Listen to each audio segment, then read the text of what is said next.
திருச்சிற்றம்பலம் எடுக்கும் மாக்கதையின் தமிழ்ச் செய்யுளாய் நடக்கும் மேன்மை நமக்கருள் செய்திட தடக்கை ஐந்துடை தாழ்செவி நீள்முடி கடக்களிற்றை கருத்துள் இருத்துவாம். உலகலாம் உணர்ந்தோதற்கரியவன் நிலவுலாவிய நிர்மலிவேணியின் அலையில் சோதிய நம்பலத்து ஆடுவான் மலர் சிலம்படி வாழ்த்தி வணங்குவான். சைவத்தின் மேற்சமயம் வேறிலை அதில் சார் சிவமாம் தெய்வத்தின் தெய்வம் இல்லனும் நான்மறை செம்பொருள் வாய்மை வைத்த திருத்தேவாரமும் திருவாசகமும் உய்வை தரச் செய்த நால்வர் பொற்றாள் எம்புயிர் துணையே. தில்லைவாழந்தனரை முதலாக சீர்படைத்த துலையதாம் திருத்தொண்ட தொகைடியார் பதம் போற்றி உலையவர் புராணகதி உலகறிய விரித்துரைத்த செல்வமலி குன்றத்தூர் சேக்கிழாரடி போற்றி. ஆதாரமாகிய மாணிக்க வாசகர் பாதார விந்தம் அணிவோம். பண்டு செய்த தீதான பாவங்கள் எல்லாம் தீர்ந்து ஞானோதயம் வந்து கூடிடுமே. திருச்சிற்றம்பலம். ஹரஹர நம பார்வதி பதையே ஹரஹர மகாதேவா. சிற்சபேசா சிவசிதம்பரம் தென்னாருடைய சிவனே போற்றி, எந்நாட்டவர்க்கும் நிறைவா போற்றி. திருச்சிற்றம்பலம். Dear devotees, welcome back to the Periyapuranam Discourse series. By the grace of the Almighty Lord Siva, we are here again to think through the life history of 63 Nayanmars at this auspicious time through Shyam.org. Let me bow my head to the lotus feet of Almighty Lord Siva, David Cheklar Swamigal, and Kunambatti 57th Pontiff, Sri Gomathinayagam Rajasarana Manikvasa Swamigal. So today is a very special day. It's Mahashivratri. Shivratri is one of the most auspicious fasting festival that we follow in Shaivism. The Puranas explain a lot about the significance of Shivratri fasting. So my best Mahashivratri wishes to all of you. And I hope you all stay awake all night by chanting Tirumurai Sri Panchaksharam and make the best use of Mahashivratri. So with the blessings of the Almighty Lord Shiva, let's go ahead and get started with the Periyapuranam. So during the last session, we covered the overview of Periyapuranam, what it really talks about. And then we also touched based on the significance of Periyapuranam in Tirumurai, why it was 12th Tirumurai, and how it's part of Panchapuranam as well. And then we also covered a little bit about why it's actually called Periyapuranam, why there are other bigger Puranams than Periyapuranam, but still why it's called Periyapuranam. And we also concluded that it's not just because of the bulk and size we call it Periyapuranam, big. We define the word big, Periya, based on the accomplishments and significance of the specific Puranam. There's another outstanding example which we didn't get a chance to cover during the last session. So I will quickly cover that in a few minutes. And then we'll move on to the history of David Cheklar Swami. That is what we're going to cover in the session today. So once upon a time, Lord Subramanya Swami asked Saint Avai Piratiyar, Avai, what is the biggest thing in this world? So he just asked Avai the question. Then the Saint Avai Piratiyar replied to the Lord, oh my Lord, Murga, you know everything. The whole world is yours. So with your blessings, I'll try to answer your questions. If you ask me, which is the biggest thing in this world? If you see the world, the universe is very big. But that doesn't mean it is the biggest thing. So let me start with the universe. The universe is it looks very big, so it seems to be the biggest thing in the world. But the universe is created by Brahma. So Brahma is very powerful and even bigger than the universe then. So is it really the final biggest thing in the world? No, he's not. Because Brahma originates from the navel of Lord Vishnu. So Vishnu is more powerful and bigger than Brahma. So what happens next? Vishnu sleeps over the bed of Adiseshan on ocean. So the ocean holds the Lord Vishnu. That means the ocean itself bigger than the Vishnu because it holds Lord Vishnu. So she goes on listing a few more things, which is bigger than the previous one. So far we started with the world, then she moved on to Brahma, then she moved on to Vishnu, then she moved on to ocean, and then she says, once upon a time, the great saint Agastya Muni, managed to control the whole ocean in his small vessel, which we call Kamantala. So Saint Agastya Kamantala is bigger than the ocean. The Kamantala made by clay. The clay comes from the earth. And then she says, the, the earth is bigger than the Kamantala because the clay comes from the earth. But the earth is held by the snake. The snake is holding the earth on its head. And Goddess Parvati, your mother, Goddess Parvati, wears that snake as a ring on her finger. So ultimately, your mom or mother, Goddess Parvati, is the biggest thing in the world. But she is part of the Almighty Lord Shiva. We all know that. The list still goes on further. And then can we conclude that the Almighty Lord Shiva is the biggest thing in the world? Yes, of course. But still, the Almighty Lord Shiva lives in the heart of his saintly devotees who have unconditional love for him. So at the end, she started with universe of Avipragya, and then she ended with the Lord Shiva devotees. Then she concludes, it really the fame of Lord Shiva devotees, which is the biggest thing in the world. It is the biggest thing in the world. We just cannot explain the fame of Lord devotees in a text. So she said the biggest thing in the world is great devotees. So that's what Periyapuranam talks about it. So the Periyapuranam talks about the saintly devotees of Lord Shiva, their intense love, their fame, and their courage, which are quite difficult even to imagine, and it cannot be explained in any text. It cannot be fully explained. Of course, it can be explained in text, but it cannot be fully explained in any text. So it's beyond the text. So this is another example why we call Periyapuranam, why we call the Thiruchitrambalam as Periyapuranam. The actual name of the 12th Tirumurai composed by Devachekala Swamigal is called Thiruchitrambalam, but the the Periyapuranam has become a permanent name for the Thiruchitrambalam. It talks about the greatest people who have done the greatest thing in their life. So that's all, that covers why we call this Puranam as Periyapuranam. And now let's move on to the history of Devachekala Swamigal.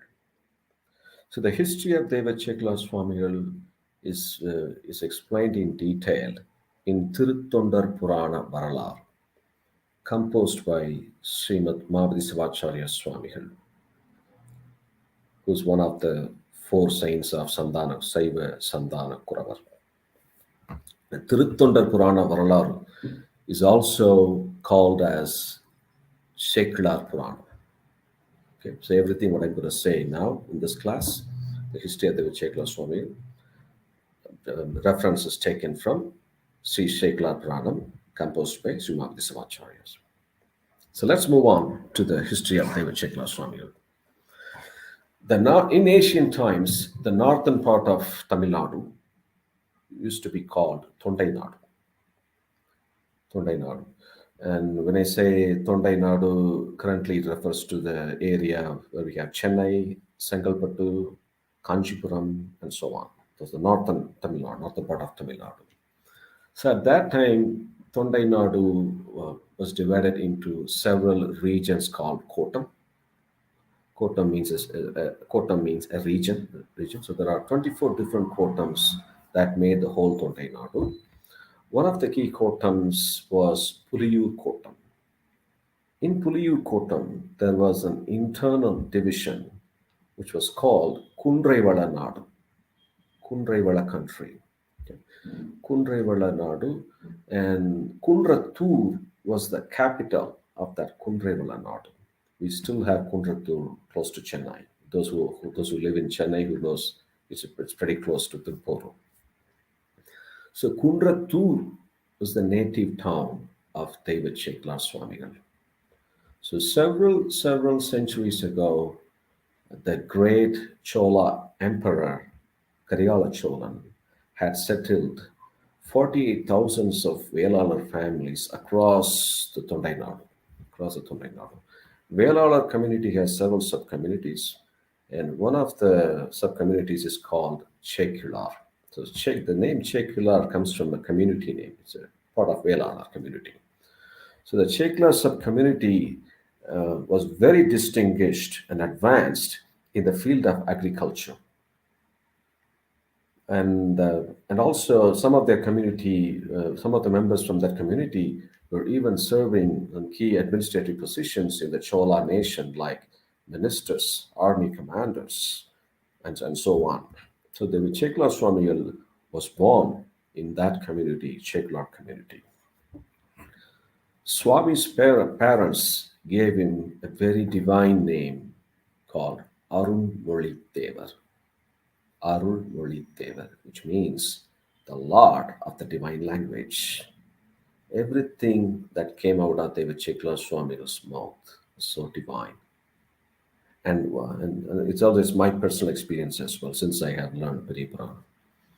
Once you get used to the taste of David Chekla Swami's Tamil, you will not like any other Tamil. It is the superior way of Tamil literature. That's what but the name itself explains. It's Arulmoli Devar, the divine language. So Arulmoli Devar excelled in Shaivism, holy scriptures, Puranas, education, general knowledge, politics, morals, anything that we name it, at the very young age itself. He was so smart. Of course, he was an his birth had a purpose to serve Shaivism and also enlighten all of us. And knowing this, because the Chola emperor, some of their community members were already serving in the Chola nation with some key positions like ministers and army commanders, etc., so on. The Chola emperor at that time called the great emperor Anabaya Chola. Anabaya Chola. He was also known as Second Kulothunga Cholan in history. So wherever you see King Second Kulothunga Cholan, it refers to King Anabaya Chola. So Anabaya Chola, and he came to know about the fame of Armuli Deva. And then he appointed Armuli Deva as the chief minister of the entire Chola nation. And then during the administration of David Chekla Swami and his chief minister leadership, the whole Chola nation started flourishing across all areas. And then the king was extremely happy. He also conferred the title of Uttama Chola Pallavar for Arunmoli Devar.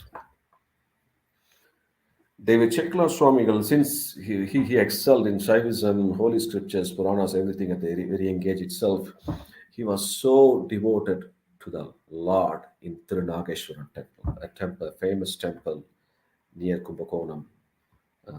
It also got Devaram songs. Tirunageshwaram temple.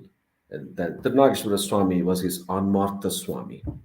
David Chekla Swami was so immersed with the Lord of Tirunageshwara Swami. And because of the intense love he had for the Nageshwar Swami. He also built a temple in his hometown, Kudratu, and named that as Trinageswaram Temple. So if you ever go to Kundratur, it's still there. You can visit the temple constructed by Devachekla Swami or Trinageswaram Temple. And just another 10 or 15 minutes walk from that temple, you can also reach Devachekla Swami Temple. It used to be the home of Devachekla Swami, and it was converted into a temple for Devachekla Swami. Such a holy land. We must go and visit that temple at least once in life. Every Shaivan must go there. You cannot afford to miss that. So now the entire nation was flourishing during the chief minister leadership of David Cheklar Swamigal, and there is a turning point in the story right now. So during the lifetime of King Anabaya Cholar, many Saivids were immersed in some worldly literature that do not add any value to the current life on earth and also afterlife. They're just enjoying reading some literature that would just give them carnal pleasures. So the Chola Emperor, King Anabaya Chola, was no exception to it. He was so immersed and so deep in the taste of Shiva Sindhamani literature. Wakes up in the morning, just go through the Shiva Sindhamani.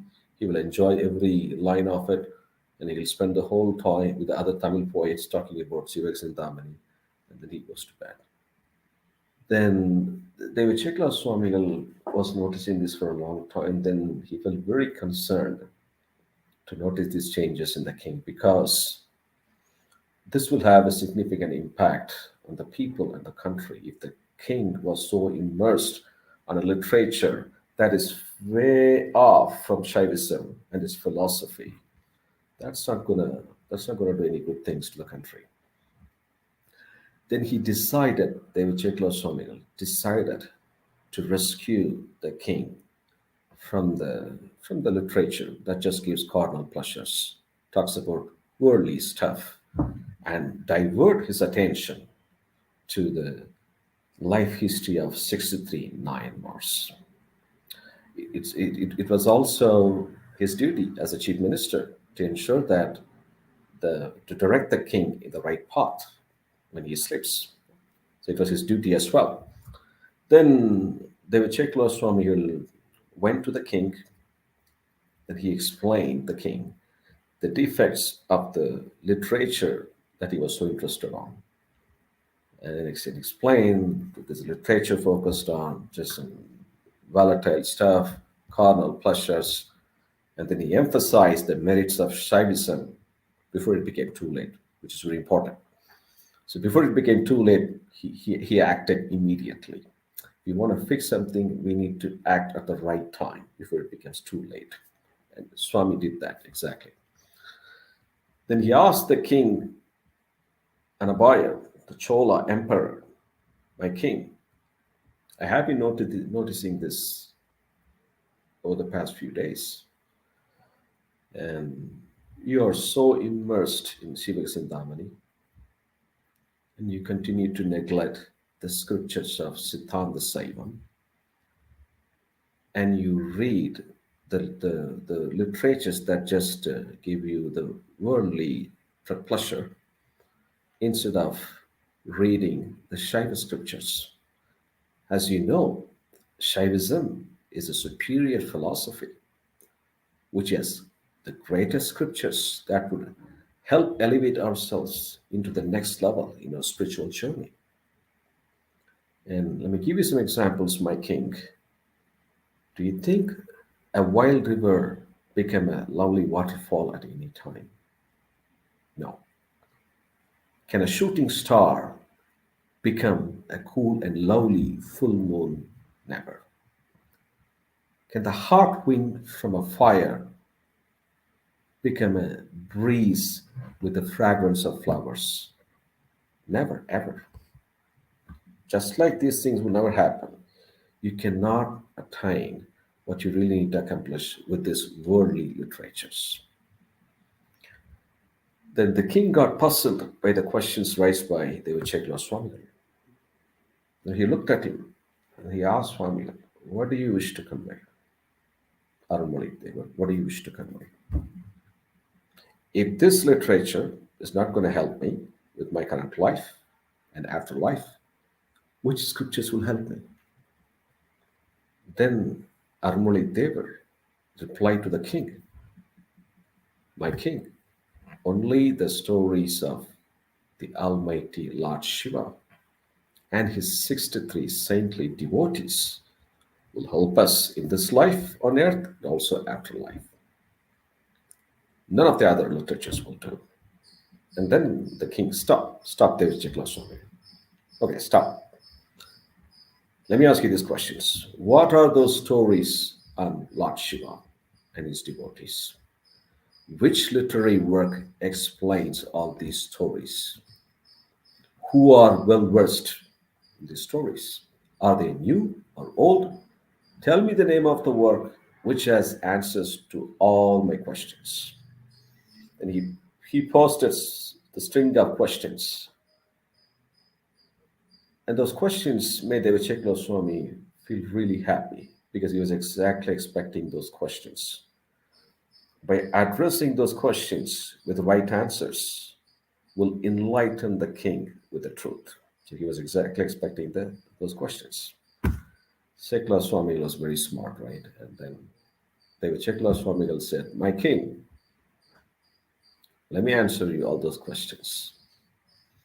In 7th century, you know about the Saint Nambiarur and one of the 4 saints of Samayakuravar. He was blessed by the Lord in Thiruvannamalur, and then at his order, he went to Thiruvarur, got married to Paravayar, and he got settled in Thiruvarur.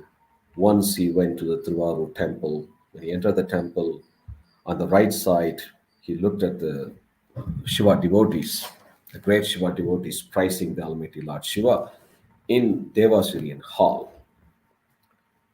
The great saintly devotees praising the Lord Shiva in Devasirian hall. And then he just prayed to the Lord in his heart, Lord Vanmiganatha Swami, when will I become a servant of these devotees? It is the greatest thing in his life, in anybody's life. It's called Adiyark Adiyan, the servant of Lord Shiva devotees. Sundarar is the friend of the Almighty Lord Shiva. Lord Shiva himself gave him that friendship. But he asked the Lord, when would I become the servant of your devotees here? Then the Lord appeared, Lord Jagaraja appeared in front of him, said, Sundara, go ahead and praise the Lord, my devotees. Then Sundarmati Swami replied to Swami, I don't know anything about these great devotees. I am no way equal to them. Their courage, their unconditional love, their dedication, I'm no way equal to them. I don't know anything about them. It's only your blessing that I can sing about them. Please bless me. Then Thiruvarur Vanmiganatha Swami himself gave him the first line of the Padigam, Tirthundattogai, Thillaival Andanatham Adiyarkum Adiyen. My king, those are the words from the Thiruvarur Vanmiganatha Swami. He said, Thillaival Andanatham Adiyarkum Adiyen. Then he blessed Nambiarurar to complete the whole Padigam. Then Sri Nambiarurar completed the Tirthundattogai Padigam. That was the purpose of his life. He was sent from Kailash by Lord Shiva to sing this Padigam for us. It was the first ever literature work that talks about the 63 Nayanmars. I answered your first question. Yeah, this was the Padigam, Devara Padigam. And then Sri Nambiyandar Nambigal sang Tirthonda Tiruvandadi. So he kept Sundaramurti Swamigal Tirthundattogai as a first reference of 63 Nayanmars, And then he expanded a little bit about the Nayanmars in Tirthunda Tiruvandari. So Tirthunda Tohai talks 2 or 3 words about the Nayanmar. Tirthunda Tiruvandari, Namiyana Nambigal sang one full song, 4 lines of song for each Nayanmar. He expanded that. And see, Nambianda Nambigal was born in Tirunarayur in the tradition of Adi Saiva community. And with the grace of Pola Playar, Nambianda Nambigal, and your ancestor, Abhaya Gulasegaran, the great Chola emperor, Rajaraja Cholan, recovered the Devaram songs from Chidambar. My king, you know that. The great Chola emperor Rajaraja Cholan got those Tirumurai inscribed in copper plates. Tirthunda Togai, Tirthunda Tiruvandadi, and all the Devaram songs, he got them inscribed in copper plates. You were born in that great lineage of the great king Rajaraja Cholan. So, my king, you must focus on the stories of Nayanmars and must spread Saivism once again in our country instead of wasting your time in this worldly literature. Now the king's interest was kindled. Then he asked David Chekla Swami, please tell me the stories of Nayanmar. Then David Chekla Swami went ahead, told the wonderful life history of those great devotees, emphasizing their courage, their intense love, devotion, and sacrifices made for Lord Shiva. The king, an buyer, Cholan, then realized the greatness of Shaivism in the Nayanmars, that he decided to abstain from indulging in the carnal pleasures of literature. Then he asked Devachekla Swami, Arunmali Devar, I would like the whole world to hear the same Pranam that you just told me. So, take it's an official order from me. Go ahead and compose a Puranam of the life history of 63 Nayanmars. Okay, I am ordering to make sure that you have access to everything that you need to compose this Periyapuranam. Go ahead and do the work immediately. Then David Chekla Swami replied to the king, my king, if it is the wish of Lord Shiva, I'll be more than happy to do this. I'm so delighted. Then David Chekla Swami went to Chidambaram, Tillai Chitrambalam, the heart of the world. It is the end of jnana in Saivism. We say the end of jnana is called the outskirt of Tillai. So David Chekla Swamigal went to Tillai Chidambaram. The message had already gone to Telavalandanas and all of that because he was the chief minister of Chola nation and Chidambaram was part of the Chola nation. The message has gone to them saying David Chekla Swamigal is coming to Chidambaram to compose the history of 63 Nayanmars. So all the 3,000 Telavalandanagal gathered at the outskirts of Chidambaram and welcomed David Chekla Swamigal with Purna Kumbham respect. David Chekla Swamigal went to the temple, stood in front of the Lord Nataraja Swami Kanagasabha, and then he prayed to him with the most humility and sincerity. Swami, the king has ordered me to compose a Periyapuranam. I know it's not easy. It's just not easy for anyone to express the love of your devotees in a few words. It's just not possible. I know that. Please give me the literary capacity, the knowledge to compose this great work. I need your blessings. How do I start? I need your guidelines. Please help me start off this holy scripture. He prayed to the Lord. Then a brilliant light, brilliant and bright light appeared in the temple. A loud voice was heard from the sky. Shiva, Lord Shiva, Lord Raja, gave Deva Chekla Swamigal the first phrase to be used in composing the Periyapuranam. They heard Ulagalam. Everybody heard the word Ulagalam from the sky. It's called Asariri. Ulagalam means the whole world. So David Chekla Swamigal went into ecstasy thinking of the Shiva's infinite mercy. Now David Chekla Swami needs to compose the Periyapuranam. So with this, let's end the session for today. We will continue how David Chekla Swamigal completed the Periyapuranam, how it was inaugurated, etc. in the next class. Thiruchitrambalam. என்ற பின்பம் பெருகும் இயல்பினால் ஒன்றுகாவே துள்ளம் ஓங்கிட மன்றுளார் அடியார் அவர்வான் புகழ் நின்றது எங்கும் நிலவி உலகலாம் திருச்சிற்றம்பலம் ஹரஹர நம பார்வதி பதே ஹரஹர மகாதேவா சிற்சவேசா சிவசிதம்பரம் திருச்சிற்றம்பலம்.